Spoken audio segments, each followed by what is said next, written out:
Welcome to Competition Law course and dear learner, and we have been discussing the extraterritorial application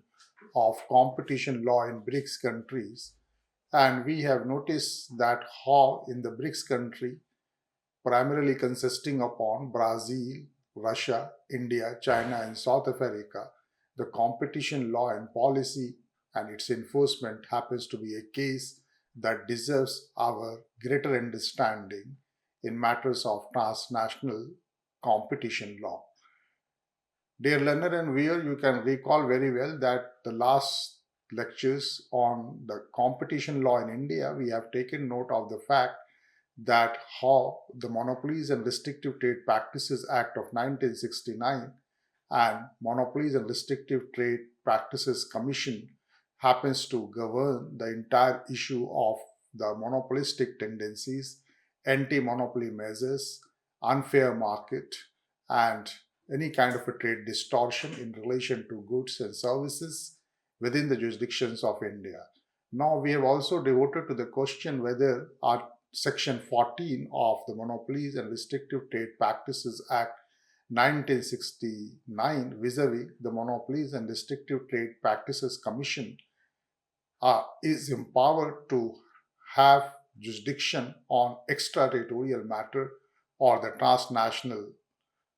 application of the competition law. And this case went to the Supreme Court, and the Supreme Court, through two notable judgments, one dealing with the ANSEC and another dealing with the Haridas, meaning thereby the one is concerned with Alkali Soda Association of India and the other happens to be All India Float Glass Manufacturer Association's case. In these two cases, the Supreme Court have very categorically ruled out the possibility of having any kind of the power which can be interpreted on the strength of Section 14 of the Monopolies and Restrictive Trade Practices Act and the power of inquiry and what it deems fit to order by the Monopolies and Restrictive Trade Practices Commission does not incorporate extraterritorial application of the competition law. Thereby, the Government of India, in while ushering the liberalization, privatization, and globalization, have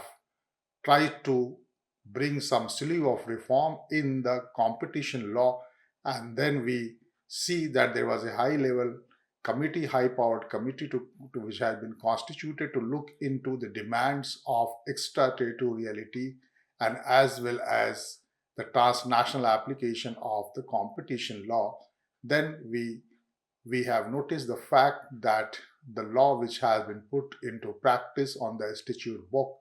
was the Competition Act 2002, and Competition Act 2002 have made a specific provision to come out of the lacunae and the desideratum which has been created in Alkali Soda Association versus case known as the ANSEC case, and another case, All India Float Glass Manufacturer Association, known as Haridas case. In both the cases, the experiences which happens to be very sordid. Then, as a wise step, Section 32 has been inserted into the Competition Act 2002, and Section 32 of the Competition Act 2002 says that Commission, meaning thereby the Competition Commission of India, shall notwithstanding that an agreement referred to in Section 3 has been entered into or outside India, or any party to such agreement is outside India, or any enterprise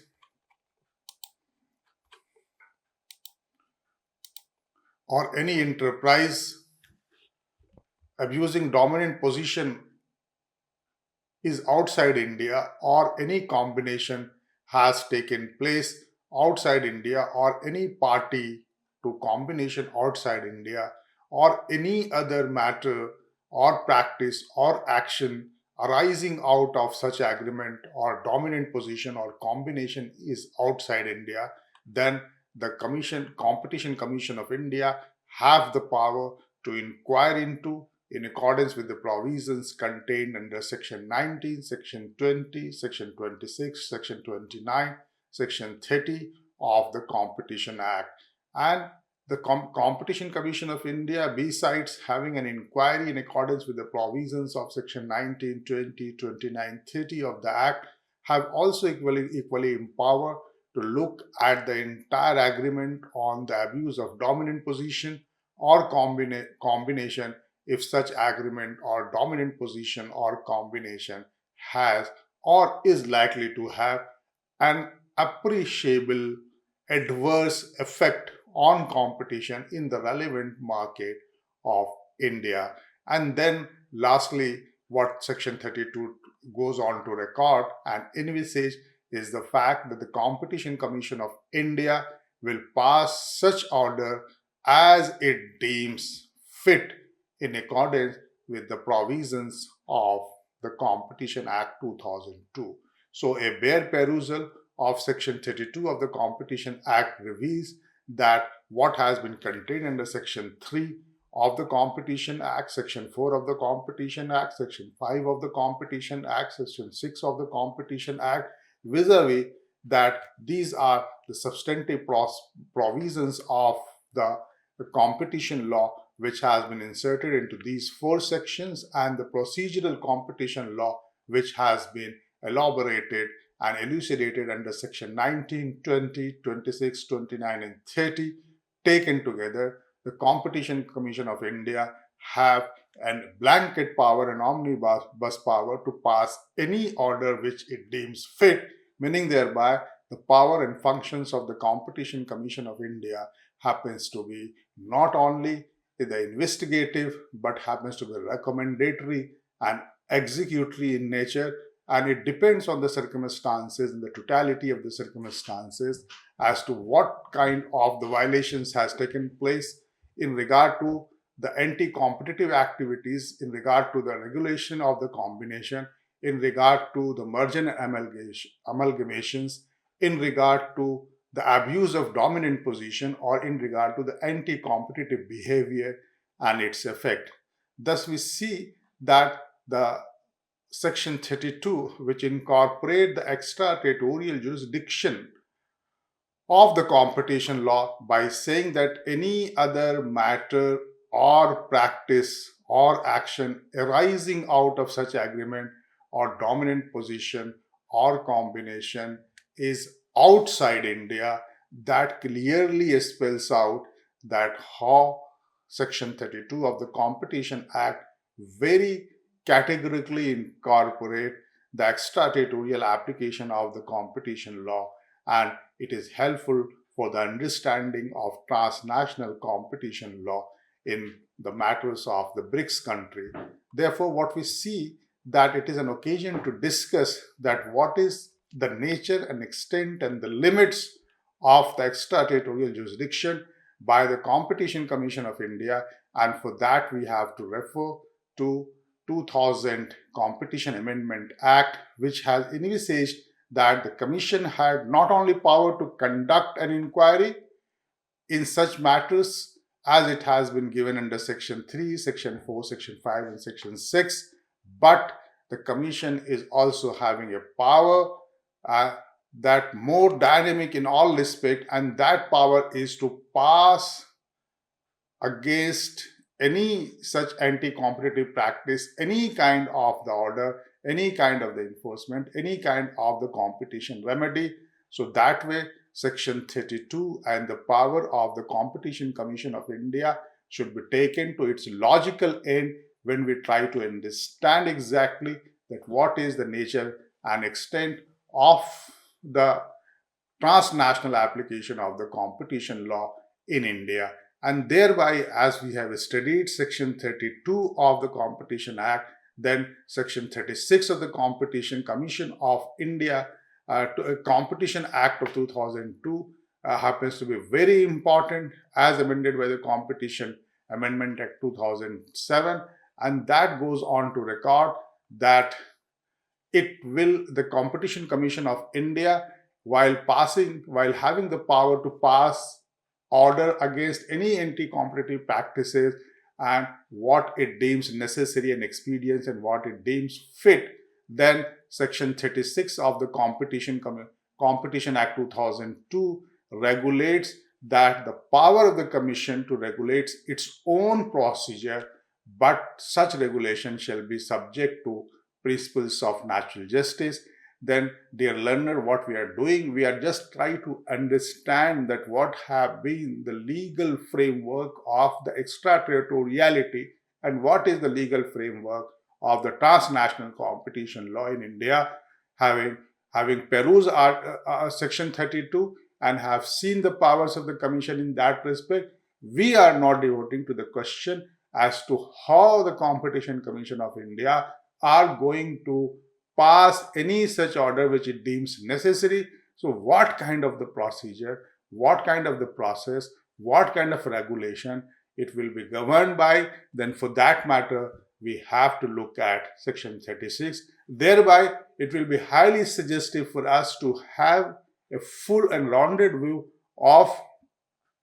the extraterritorial application of the competition law, to study and read very carefully section 32 as well as section 36 of the Competition Act. And then what we find, the perusal of the section 36 reveals that the Commission can regulate its own procedure, but such regulation will be under the principles of natural justice, and it should be within the framework of the canons of the natural justice and the provisions of the Competition Act and the rules which have been passed by the central government as a matter of delegated legislation to govern the procedure of the Competition Commission of India. At this juncture, it is very pertinent to mention that the Commission has just taken birth, has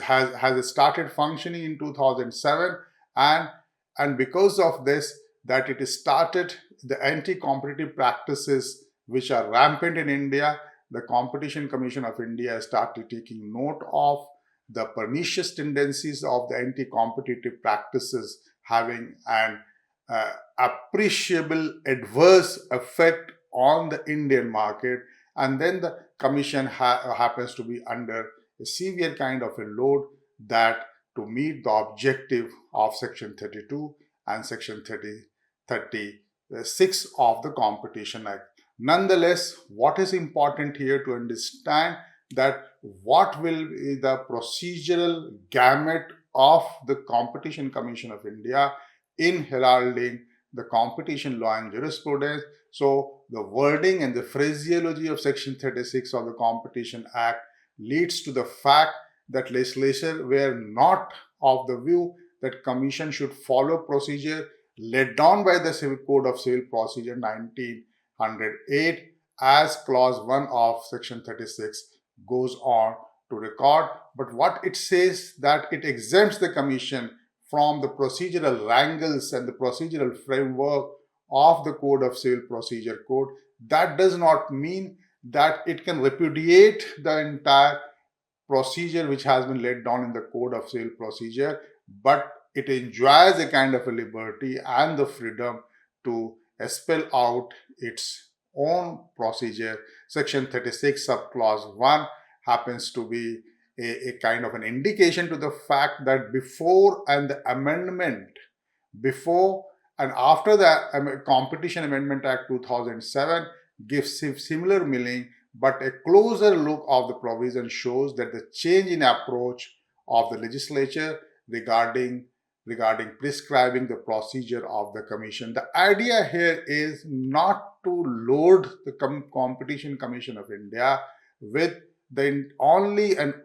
the procedure laid down by the Code of Civil Procedure Code 1908, is to avoid delay, avoid latches, avoid any kind of dependency, and to have the expeditious decision. And to have the expeditious decision, the Competition Commission of India have given a kind of a power to lay down its own procedure before it start functioning. However, what we see that the Commission can adopt the procedure laid down in the Civil Procedure Code, and wherever it seems necessary that its function require framing its own regulations side by side, then the Competition Commission of India can validly do it. And in this regard, it is very satisfactory to note that this Competition Commission of India has notified its General Regulation 2009 and have prescribed its own procedure for the adjudication of the competition dispute and shall proceed accordingly with the procedure which has been laid down under the General Regulation 2009, and wherever it will deem necessary, they will also switch over and adopt the procedure which has been laid down under the Civil Procedure Code of 1908. So, in a way, we can say that the Competition Commission of India happens to adopt the twin procedural methodology in examining the civil procedure, in examining the anti-competitive activities under Section 32 and under Section 3, under Section 4, under Section 5, under Section 6, and it also try to see that how Section 19, Section 20, Section 26, Section 29, Section 30 of the Competition Act in relation to the abuse of dominant position or any kind of the anti-competitive activities which have an appreciable adverse effect on competition in the relevant market of India, then the Competition Commission of India seems very justified to not only issue an inquiry but take all such measures which it deems necessary, and while taking all such measures, then it can apply some to partly the procedure which has been established by the Civil Procedure Code, and partly it can apply the procedure which has been laid down by the Competition Commission of India, General Regulation 2009. But overall, the Competition Commission of India happens to see that its entire procedural methodology of dealing the cases, instituting the inquiry, instituting the investigation, and enforcement of the extraterritorial jurisdiction and application of the transnational competition law, the Competition Commission of India will be guided by the basic canons of the natural justice, and it should be guided by what we can say the basic principles of natural justice and the canons of natural justice, where each and every party should be afforded a reasonable opportunity to argue and defend themselves, and with a kind of a procedural fairness must be launched in any kind of the inquiry, any kind of the investigation, any kind of the enforcement mechanism, any kind of the relief and the competition remedies which the Competition Commission of India is going to implement, and try to see that how these procedures can well satisfy the essence of the competition law and justice. That's why we see that the extraterritorial jurisdictions of the Competition Act under Section 32 and Section 36 vis-a-vis the general regulations of the 2009 developed by the Competition Commission of India will be enough to deal all kinds of cases pertaining to anti-competitive behavior, regulation of combination, abuse of dominance, and merger and amalgamations, and try to see that how these activities are going to have an appreciable adverse effect in the Indian market. Then the Competition Commission of India swang into action and try to regulate its own procedures and methods to advance the end of competition law and justice. With this, dear learner, I conclude, and I hope that you must have a feel about the function, powers, and the procedural ambit of the Competition Commission of India in heralding the extraterritorial application of the competition law, and as well as in promoting the transnational competition law in India, in BRICS, and at the world level. With this, I conclude, and I hope that today's understanding about the functionality and the ambit of the power of the Competition Commission of India will be very,